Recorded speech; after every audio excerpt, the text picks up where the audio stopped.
السلام علیکم ورحمۃ اللہ وبرکاتہ۔ آئیے صلاۃ التراویح سے شروع کرتے ہیں۔ مسئلہ نمبر 35۔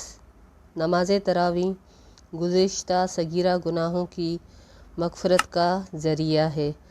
مسئلہ نمبر 36۔ رمضان میں تراویح یا قیام رمضان باقی مہینوں میں تہجد یا قیام اللیل ہی کا دوسرا نام ہے، یعنی تہجد جو ہم 11 مہینے پڑھتے ہیں یا رات کو دیر سے قیام کرتے ہیں۔ تہجد کے علاوہ بھی کبھی کبھی ہمارا دل چاہتا ہے نماز کے لیے پڑھنے کے لیے، تو ہم کچھ نوافل پڑھ لیتے ہیں۔ تو یہ سمجھ لیں کہ تراویح اسی قیام کا نام ہے، جس کو قیام اللیل بھی کہا جاتا ہے یا تہجد بھی کہا جاتا ہے۔ مسئلہ نمبر 37۔ غیر رمضان میں نماز تہجد کی نسبت رمضان میں قیام تراویح کی تاکید و فضیلت زیادہ ہے۔ ظاہر ہے رمضان میں ہر چیز کا اجر بڑھ جاتا ہے، تو اس لیے عام دنوں میں جو تہجد پڑھتے ہیں اس کا بھی الگ سے اجر ہے، لیکن رمضان میں تو پھر اس کا اجر بہت ہی زیادہ بڑھ جاتا ہے۔ مسئلہ نمبر 38۔ نماز تراویح کی مسنون رکعتیں 8 ہیں، لیکن غیر مسنون رکعتوں کی کوئی حد نہیں، جو جتنی چاہے پڑھ لے۔ حضرت عبد الرحمن بن عوف رضی اللہ تعالیٰ عنہ سے روایت ہے کہ نبی اکرم صلی اللہ علیہ وسلم نے فرمایا، رمضان کے روزے اللہ نے فرض کیے ہیں اور قیام کا طریقہ میں نے تمہارے لیے مقرر کیا ہے، لہٰذا جس نے ایمان کے ساتھ اور ثواب کی نیت سے روزے رکھے، رمضان کے اور راتوں میں قیام کیا، وہ اس طرح گناہوں سے پاک ہو گیا جیسے آج ہی پیدا ہوا ہے۔ اسے احمد، نسائی اور ابن ماجہ نے روایت کیا ہے۔ حضرت ابو سلمہ بن عبد الرحمن رضی اللہ تعالیٰ عنہ نے حضرت عائشہ سے پوچھا، رسول اللہ صلی اللہ علیہ وسلم کی رمضان میں رات کی نماز کیسی ہوتی تھی؟ عائشہ نے فرمایا کہ رسول اللہ صلی اللہ علیہ وسلم رمضان میں رات کی نماز یعنی تراویح یا غیر رمضان میں رات کی نماز یعنی تہجد 11 رکعتوں سے زیادہ نہیں پڑھتے تھے، 4 رکعتیں پڑھتے، اور ان کے طول و حسن کا کیا کہنا، پھر 4 رکعتیں پڑھتے جن کے طول و حسن کا کیا کہنا، پھر 3 رکعت وتر ادا فرماتے۔ اسے بخاری نے روایت کیا ہے۔ آج بھی امت میں اس مسئلے پہ اختلاف ہے، اور سب سے زیادہ بڑھ کر یہ کہا جاتا ہے کہ حرم میں 20 رکعتیں پڑھائی جاتی ہیں۔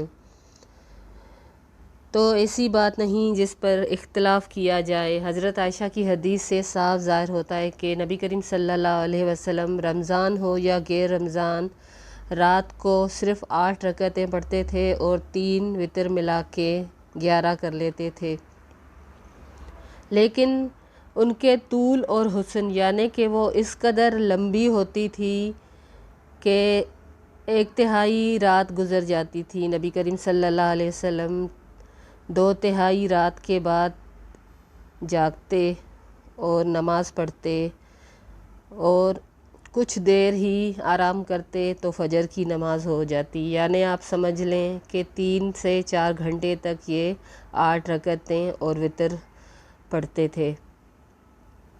آج امت اس میں اختلاف کرتی ہے کہ نہیں تراویح 20 رکعت ہے، کوئی کہتا ہے 8 ہے۔ تو بات یہ ہے کہ جس کا دل چاہے ساری رات نوافل پڑھے، لیکن کیونکہ رمضان نیکیوں کا مہینہ ہے، جس قدر بھی انسان نیکیاں کرے گا اس کا اتنا ہی اجر پائے گا۔ اگر کسی کو زیادہ نوافل پڑھنے ہیں تو 20 کے بجائے وہ 40 بھی پڑھ لے، لیکن کیا وہ ساری رات میں اس کے حسن کو پا سکے گا جو نبی کریم صلی اللہ علیہ وسلم کی نماز یا تہجد یا تراویح میں ہوتی تھی؟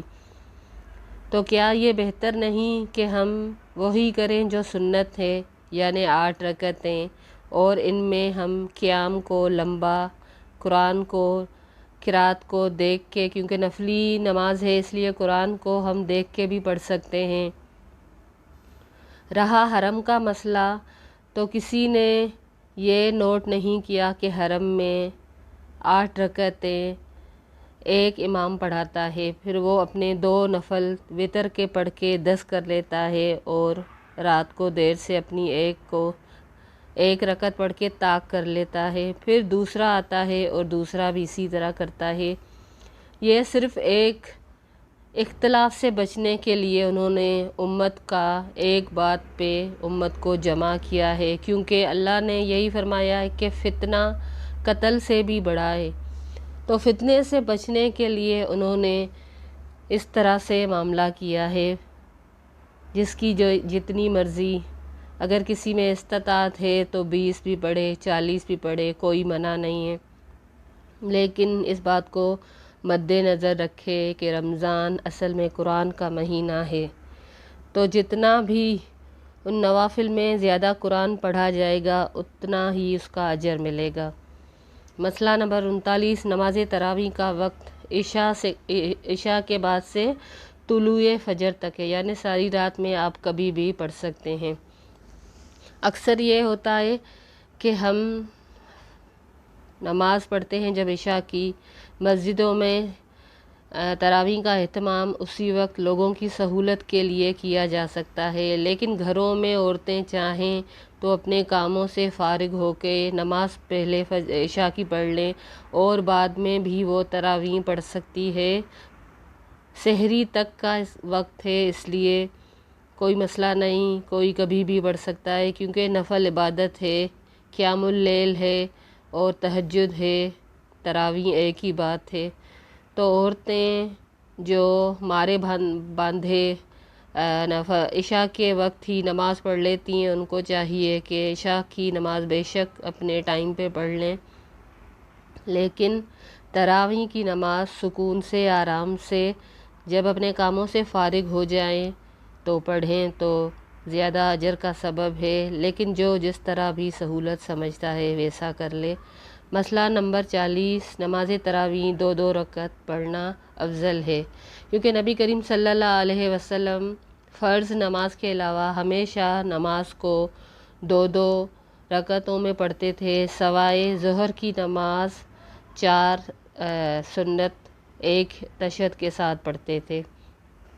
مسئلہ نمبر 41، وتر کی 1 رکعت الگ پڑھنا بھی مسنون ہے۔ بہت سارے لوگ 3 وتر کی رکعتیں پڑھتے ہیں اور مغرب کی نماز کی طرح پڑھتے ہیں، یہ سراسر غلط ہے۔ وتر کی نماز اس طرح نہیں پڑھی جاتی۔ نبی کریم صلی اللہ علیہ وسلم نے فرمایا کہ مغرب کی نماز اور وتر کو ایک جیسا نہیں کرو۔ طریقہ کیا ہوتا ہے کہ تینوں بار تشہد کے بغیر 3 وتر پڑھنے ہوتے ہیں، یعنی 2 رکعتیں مغرب کی طرح پڑھ کے تشہد میں بیٹھنا نہیں ہوتا، تیسری رکعت میں بھی تشہد کے بغیر اٹھ جانا ہے، یا 2 پہلے پڑھ لے، سلام پھیر لے اور 1 الگ سے پڑھ لے۔ اس طرح سے نبی کریم صلی اللہ علیہ وسلم نماز عشاء اور نماز فجر کے درمیان 11 رکعتیں نماز ادا کرتے، ہر 2 رکعت کے بعد سلام پھیرتے اور ساری نماز کو 1 رکعت سے وتر کرتے، یعنی 10 رکعتیں 2 رکعت کر کے 1 سلام پھیرتے جاتے، 5 سلام پھیرتے، یعنی کہ 10 رکعتیں، اور اس کے بعد وتر صرف 1 رکعت پڑھتے، یعنی طاق کرتے۔ اسے بخاری اور مسلم نے روایت کیا ہے، جو جس طرح سے سہولت سمجھے اس طرح سے پڑھ سکتا ہے، لیکن وتر کی نماز مغرب کی نماز کی طرح نہیں ہوتی، یہ نوٹ فرما لیں۔ اور کوئی بھی کام کریں تو سب سے پہلے نبی کریم صلی اللہ علیہ وسلم کا طریقہ ضرور دیکھنا چاہیے۔ مسئلہ نمبر 42، رسول اللہ صلی اللہ علیہ وسلم نے صحابہ کرام کو صرف 3 دن تراویح نماز پڑھائی تھی۔ اصل میں نبی کریم صلی اللہ علیہ وسلم نے جب لوگوں کا ذوق شوق دیکھا تراویح کی نماز کے لیے، تو ان کو یہ ڈر محسوس ہوا کہیں امت مشقت میں نہ پڑ جائے، کیونکہ نبی کریم صلی اللہ علیہ وسلم اپنی امت کے لیے بے حد فکر مند رہتے تھے، تو ان کو یہ فکر ہوئی کہ میری امت مشقت میں نہ پڑ جائے اور تراویح کی نماز کہیں فرض نہ کر دی جائے، اس لیے صرف انہوں نے 3 دن پڑھا کے چھوڑ دی۔ مسئلہ نمبر 43، خواتین نماز تراویح مسجد میں جا کر ادا کر سکتی ہیں۔ حضرت ابو ذر رضی اللہ تعالیٰ عنہ سے مروی ہے کہ انہوں نے کہا، میں نے رسول اللہ صلی اللہ علیہ وآلہ وسلم کے ساتھ روزے رکھے، نبی کریم صلی اللہ علیہ وسلم نے ہمیں تراویح کی نماز نہیں پڑھائی یہاں تک کہ رمضان کے 7 دن باقی رہ گئے، یعنی 23 دن انہوں نے تراویح کی نماز نہیں پڑھائی۔ ایک دن تہائی رات گزر جانے تک نبی کریم صلی اللہ علیہ وسلم نے نماز تراویح پڑھائی، پھر حضور اکرم صلی اللہ علیہ وسلم نے 24ویں شب کو بھی نماز تراویح نہیں پڑھائی، 25ویں شب آدھی رات گزر جانے تک نماز تراویح پڑھائی۔ ہم نے کہا، یا رسول اللہ صلی اللہ علیہ وسلم، کیا اچھا ہو اگر آپ باقی رمضان کی راتوں میں بھی ہمیں نفل نماز پڑھائیں۔ نبی کریم صلی اللہ علیہ وسلم نے فرمایا، جس نے امام کے فارغ ہونے تک امام کے ساتھ قیام کیا، یعنی نماز تراویح ادا کی، اس کے لیے ساری رات کا قیام کا ثواب لکھا جائے گا۔ پھر نبی کریم صلی اللہ علیہ وسلم نے ہمیں تراویح نماز نہیں پڑھائی حتیٰ کہ 3 روز باقی رہ گئے، اور نبی کریم صلی اللہ علیہ وسلم نے ہمیں 27ویں شب نماز پڑھائی، جس میں اپنے اہل عیال کو بھی شامل کیا، یہاں تک کہ ہمیں فلاح کے ختم ہونے کا ڈر ہوا۔ میں نے نبی کریم صلی اللہ علیہ وسلم سے پوچھا، فلاح کیا ہے؟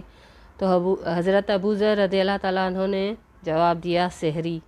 اسے مسلم، ابو داؤد، ترمذی، نسائی، ابن ماجہ نے روایت کیا، یعنی کہ فجر ہونے کا، سحری ہونے کا ٹائم آ گیا۔ نبی کریم صلی اللہ علیہ وسلم نے قرات اتنی لمبی کی، قیام اتنا لمبا فرمایا، کیونکہ نبی کریم صلی اللہ علیہ وسلم وہ بہترین انسان تھے جو صاحب وحی تھے، تو جب وہ قرات کرتے ہوں گے کیا ہی وہ منظر ہوتا ہوگا، کسی کی سوچ سے وہ باہر ہے، تو وہ پڑھتے جاتے ہوں گے، قرات کرتے جاتے ہوں گے، اور دنیا کی ساری مخلوق وہ سن رہی ہوگی، کیا ہی وہ سما ہوگا۔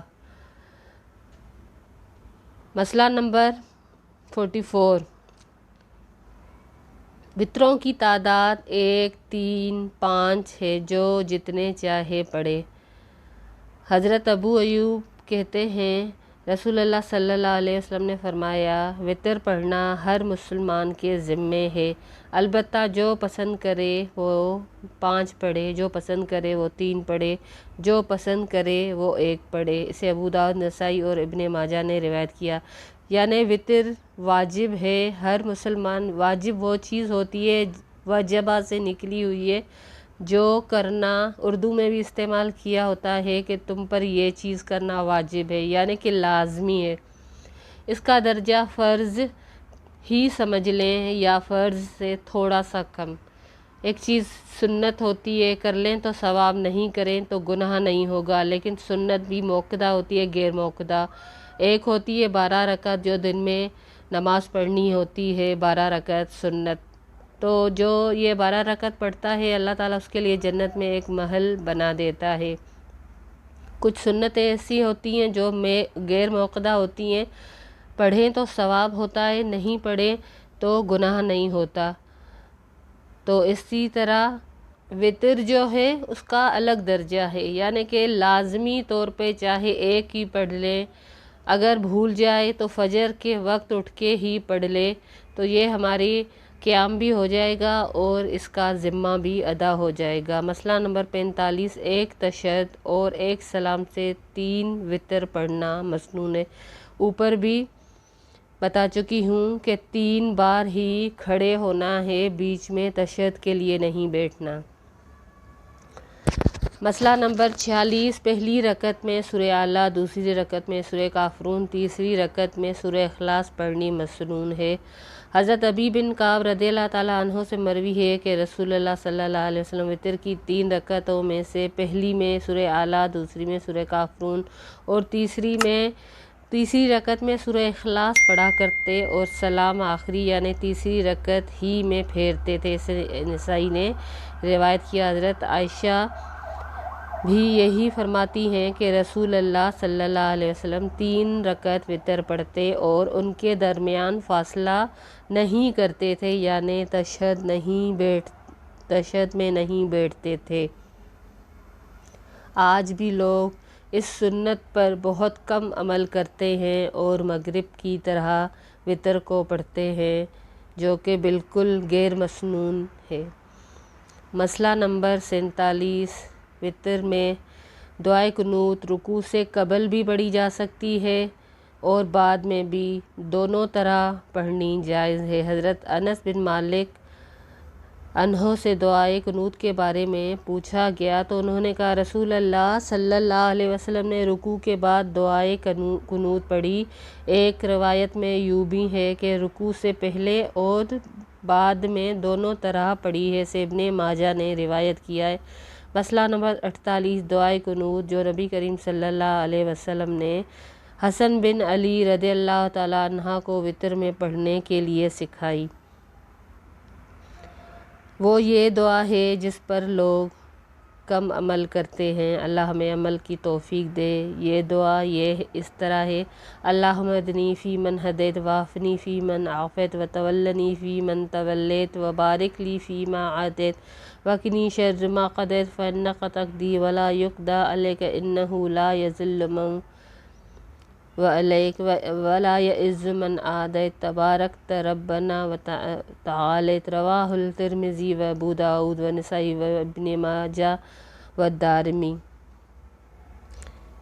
ترجمہ ہے کہ اے اللہ مجھے ہدایت دے اور ہدایت یافتہ لوگوں میں شامل فرما، مجھے عافیت دے اور ان لوگوں میں شامل فرما جنہیں تو نے عافیت عطا فرمائی، مجھے اپنا دوست بنا کر ان لوگوں میں شامل فرما جنہیں تو نے اپنا دوست بنا لیا، اور جو نعمتیں تو نے مجھے دی ہیں ان میں برکت عطا فرما، اس برائی سے محفوظ فرما جس کا تو نے فیصلہ کیا ہے۔ بلا شبہ فیصلہ کرنے والا تو ہی ہے اور تیرے خلاف کوئی فیصلہ نہیں کیا جاتا۔ جسے تو دوست رکھے وہ کبھی رسوا نہیں ہوتا، جس سے تو دشمنی رکھے وہ کبھی عزت حاصل نہیں کر سکتا۔ اے ہمارے پروردگار، تیری ذات بڑی بابرکت اور بلند و بالا ہے۔ دوسری مسنون دعائے قنوت بھی ہے جس کو عام طور پہ پڑھا جاتا ہے۔ دعا ہے اللہم انا نستعینک ونستہدیک ونستغفرک ونتوب الیک ونؤمن بک ونتوکل علیک وشین علیک الخیر کلہ ونشکرک ولا نکفرک ونخلع ونتنزل ونترک من یفجرک۔ اللہم ایاک نعبد ولک نصلی ونسجد والیک نسعی ونعبد ونرجو رحمتک ونخشی عذابک ان عذابک الجد بالکفار ملحق۔ رواہ الاسرام۔ اس کا ترجمہ ہے کہ یا اللہ ہم تجھ سے مدد چاہتے ہیں، تجھ سے ہدایت اور بخشش کے طلبگار ہیں اور تیرے حضور توبہ کرتے ہیں، تجھ پر ایمان لاتے ہیں، تجھ پر بھروسہ کرتے ہیں، تیری ہر طرح کی بہترین تعریف کرتے ہیں، تیرا شکر ادا کرتے ہیں، ناشکری نہیں کرتے۔ جو شخص تیری نافرمانی کرے ہم اس سے قطع تعلق کرتے ہیں اور اسے چھوڑتے ہیں۔ یا اللہ ہم صرف تیری ہی بندگی کرتے ہیں، تیرے ہی لیے نماز پڑھتے ہیں، تجھے ہی سجدہ کرتے ہیں، تیری ہی راہ میں جہاد اور جدوجہد کرتے ہیں۔ ہم تیری رحمت کے امیدوار ہیں، تیرے عذاب سے ڈرتے ہیں، بے شک کافروں کو تیرا عذاب پہنچ کے رہے گا۔ عام طور پہ یہ دوسری جو دعا ہے وہ پڑھی جاتی ہے، یہ بھی مسنون ہے، یہ بھی پڑھی جا سکتی ہے۔ مسئلہ نمبر 50، 3 رات سے کم وقت میں قرآن ختم کرنا ناپسندیدہ عمل ہے۔ حضرت عبداللہ بن عمرو رضی اللہ تعالیٰ عنہ سے روایت ہے، رسول اللہ صلی اللہ علیہ وسلم نے فرمایا جو شخص 3 رات سے کم میں قرآن کریم ختم کرتا ہے وہ قرآن کو صحیح نہیں سمجھتا۔ اسے ابو داؤد نے روایت کیا ہے، یعنی ایک رات میں قرآن ختم کرنا جو محفل شبینہ ہوتی ہے یہ خلافت سنت ہے۔ اور آپ نے دیکھا بھی ہوگا کہ جو ایک رات میں قرآن ختم کیا جاتا ہے اس کی سپیڈ آپ ملاحظہ کرتے ہیں، اس میں قرآن کو نہ ترتیل سے نہ سمجھ کے پڑھا جاتا ہے، نہ کوئی بات سمجھ میں آتی ہے، تو یہ قرآن کے پڑھنے کے آداب میں سے نہیں ہے۔ قرآن کو ٹھہر ٹھہر کے سمجھ کے پڑھنا ہے۔ تو 30 پارے ایک رات میں ختم کرنا عقل کے خلاف ہے، تو یہ بات بالکل بھی صحیح نہیں ہے۔ اللہ ہمیں عمل کی توفیق دے۔ حضرت عائشہ فرماتی ہیں کہ میں نہیں جانتی رسول اللہ صلی اللہ علیہ وسلم نے کبھی پورا قرآن ایک رات میں ختم کیا ہو، اور نہ ہی کبھی رسول اللہ صلی اللہ علیہ وسلم نے پوری رات قیام میں گزاری، نہ ہی رمضان کے علاوہ کسی مہینے کے پورے روزے رکھے سے احمد اور ابو داؤد نے روایت کیا ہے۔ کیونکہ نبی کریم صلی اللہ علیہ وسلم کی ساری زندگی ہمارے سامنے ہے، انہوں نے ہر طرح سے سنت کے مطابق زندگی گزاری، تو جس طرح سے وہ قرآن پڑھتے تھے ایسا ممکن نہیں تھا کہ وہ ایک رات میں ختم کیا جا سکے۔ وہ اپنی بیویوں کو بھی ان کا حق دیتے تھے، اپنے جسم کو بھی آرام دیتے تھے، آرام بھی کرتے، قیام بھی کرتے، پھر آرام بھی کرتے، پھر فجر کے لیے اٹھتے تھے۔ تو اگر ہمیں زندگی میں کامیاب ہونا ہے تو نبی کریم صلی اللہ علیہ وسلم کی زندگی مبارک کو، ان کی سیرت کو لازمی طور پہ پڑھیں، تاکہ ہم وہ ساری چیزیں چھوڑ دیں جن میں کوئی بھی اجر نہیں ہے۔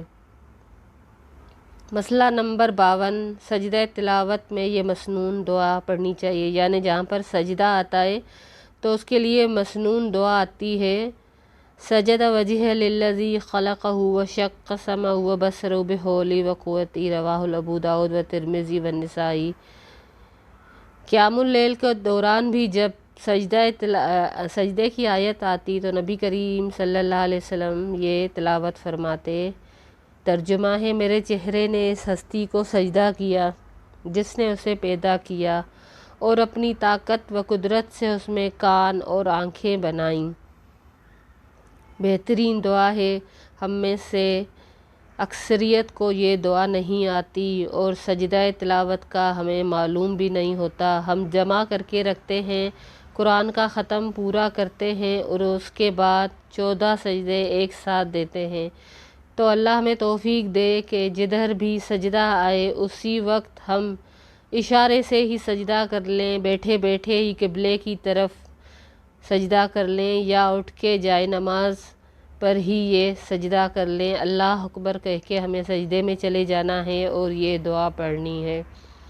اللہ ہمیں توفیق دے کہ ہم ہر وہ عمل کریں جو مسنون ہے۔ مسئلہ نمبر 53، فرض کے علاوہ باقی نمازوں میں قرآن کریم سے دیکھ کر تلاوت کرنا جائز ہے۔ حضرت عائشہ کا غلام ذکوان قرآن مجید کو دیکھ کر نماز پڑھایا کرتا تھا، اسے بخاری نے روایت کیا ہے۔ مسئلہ نمبر 54، نفلی نماز میں جب تک شوق اور رغبت رہے کرتے رہنا چاہیے، تکلیف یا تھکاوٹ ہو تو چھوڑ دینا چاہیے۔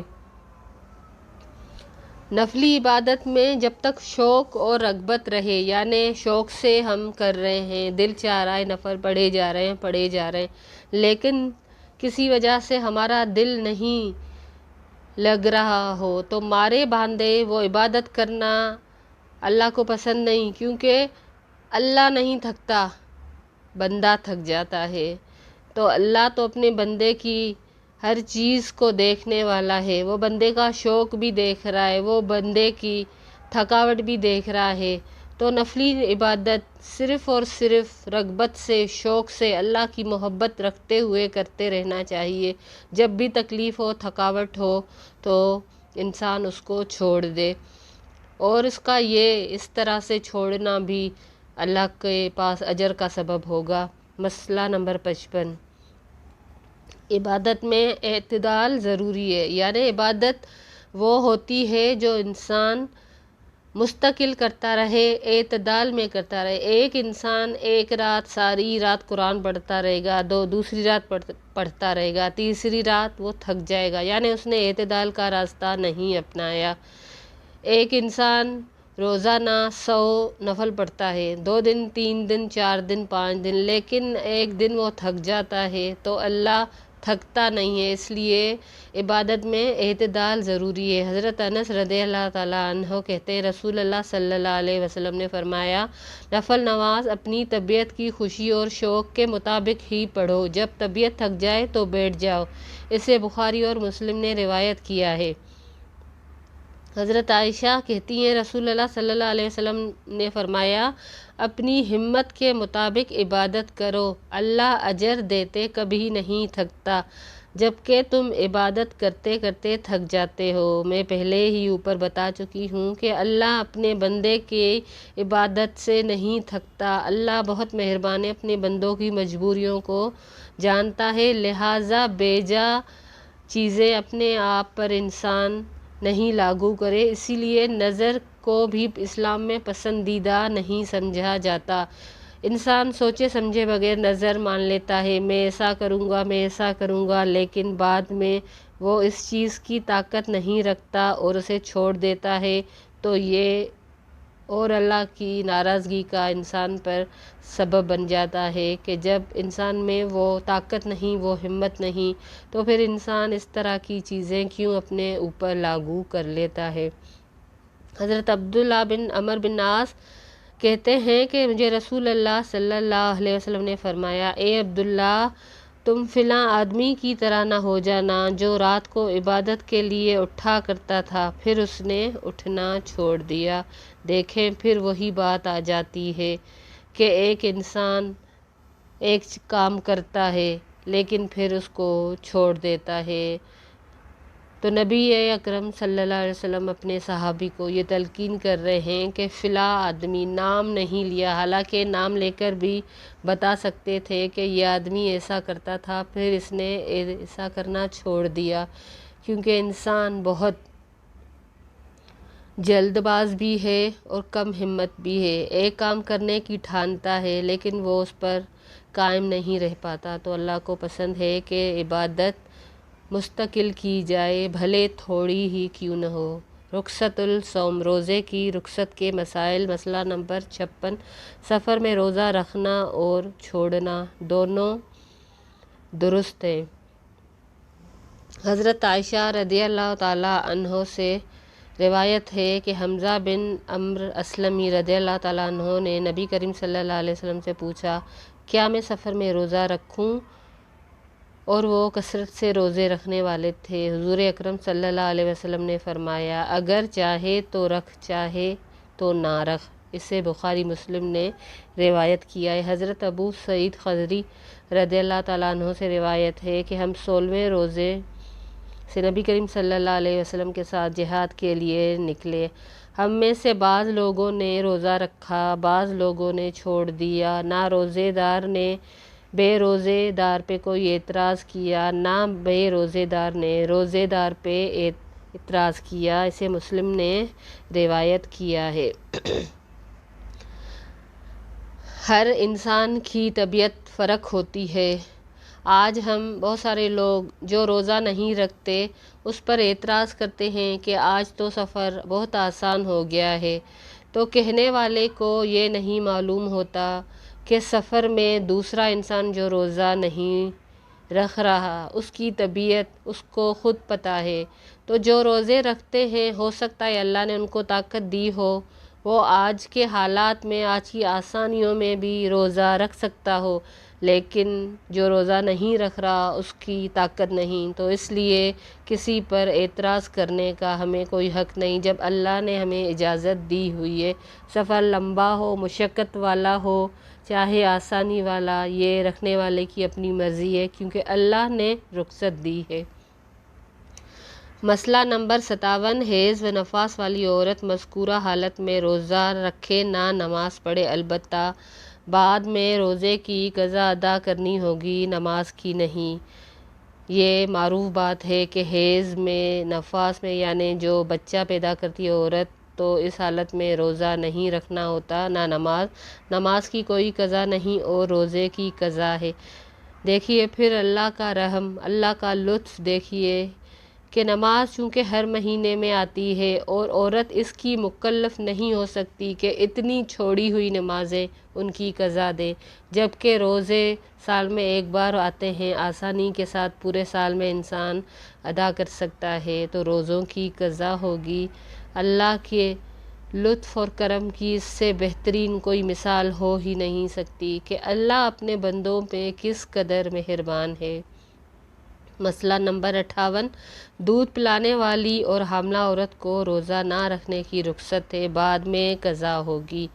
حضرت ابو سعید خدری رضی اللہ تعالیٰ عنہ نے کہا، نبی کریم صلی اللہ علیہ وسلم نے فرمایا، کیا ایسا نہیں، یعنی کہ ایسا ہی ہے کہ عورت جب حائضہ ہوتی ہے تو نہ نماز پڑھ سکتی ہے نہ روزہ رکھتی ہے، اور اس کے دین میں کمی کی یہی وجہ ہے۔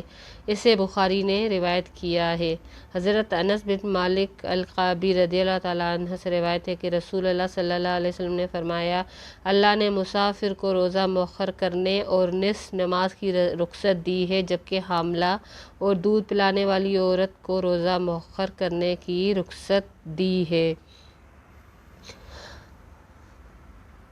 مسنون اور شرعی احکام بسا اوقات رائے کے برعکس ہوتے ہیں، لیکن مسلمانوں پہ ان کی پیروی کرنا لازمی ہے۔ انہی احکام میں ایک یہ بھی ہے کہ حائضہ روزوں کی قضا تو دے سکے لیکن نماز کی قضا نہیں دے۔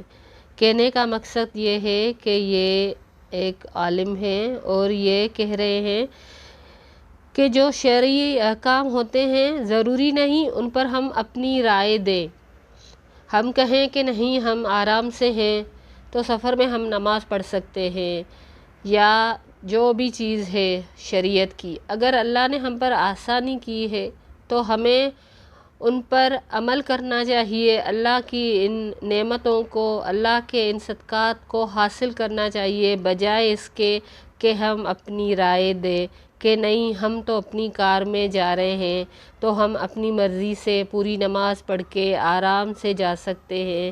تو ایسا نہیں ہے، کوئی ہو سکتا ہے جہاز میں ہو، کسی کی گاڑی نکل جائے، کسی کی ٹرین نکل جائے، کسی نے ٹائم دیا ہو، کسی سے ملنا ہو، تو یہ چیزیں جو اللہ نے انسانیت کے لیے احکام بنائے ہیں، یہ کسی ایک بندے کے لیے نہیں ہے کہ وہ اپنی سہولت دیکھے اور کہے کہ نہیں میں تو اس چیز کو سمجھتا ہوں کہ یہ صحیح نہیں، اس لیے اپنی رائے کو ایک طرف رکھنا چاہیے اور اللہ کے جو صدقات ہیں، جو اللہ کے ہم پر انعامات ہیں ان کو لینا چاہیے۔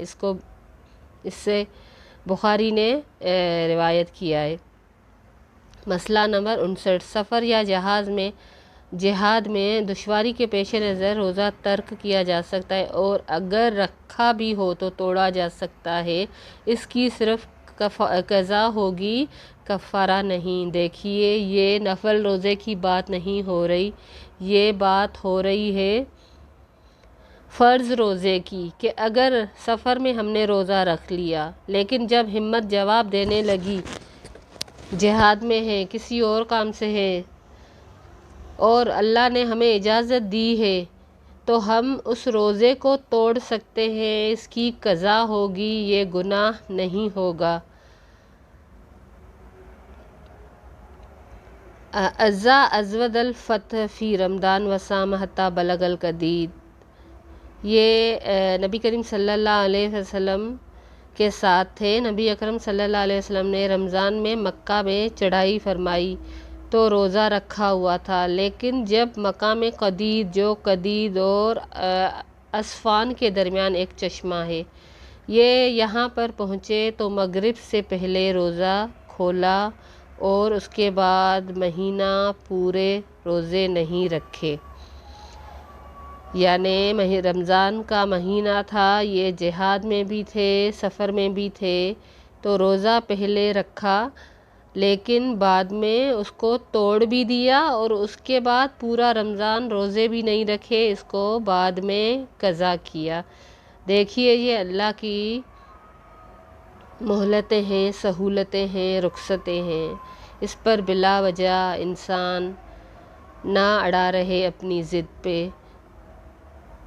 مسئلہ نمبر 60، بڑھاپا ایسی بیماری ہے جس کے ختم ہونے کی توقع نہ ہو، اس کی وجہ سے روزہ رکھنے کے بجائے فدیہ ادا کیا جا سکتا ہے۔ ایک روزے کا فدیہ کسی مسکین کو کھانا کھلانا ہے۔ حضرت ابن عباس سے روایت ہے، بوڑھے آدمی کو روزہ نہ رکھنے کی رخصت دی گئی ہے، لیکن وہ ہر روزے کے بدلے ایک مسکین کو 2 وقت کا کھانا کھلائے اور اس پر کوئی قضا نہیں ہے۔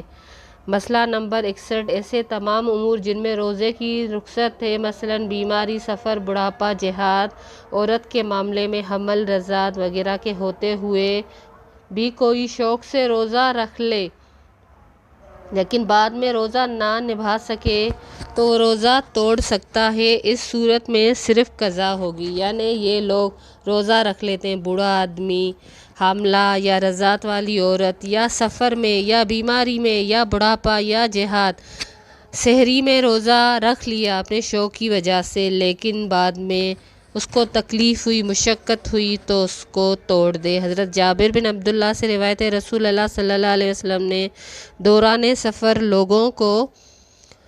لوگوں کے ہجوم میں دیکھا کہ ایک آدمی پہ سایہ کیے ہوئے تھے۔ رسول اللہ صلی اللہ علیہ وسلم نے پوچھا، کیا بات ہے؟ لوگوں نے عرض کیا، روزے دار ہے، اس کو تکلیف ہو رہی ہے، دھوپ ہے تو ہم اس کو سایہ دے رہے ہیں۔ آپ صلی اللہ علیہ وسلم نے ارشاد فرمایا، دوران سفر اس حالت میں روزہ رکھنا نیکی نہیں ہے۔ دیکھیے اللہ کی رحمت اور اس کے نبی کی رحمت کہ اللہ نے جب رخصت دی ہے تو انسان اس رخصت سے فائدہ اٹھا لے۔ انشاءاللہ آئندہ ہم صیام القضا، قضا روزوں کے مسائل پہ درس دیں گے۔ اس وقت تک کے لیے اجازت دیجیے۔ السلام علیکم ورحمۃ اللہ وبرکاتہ۔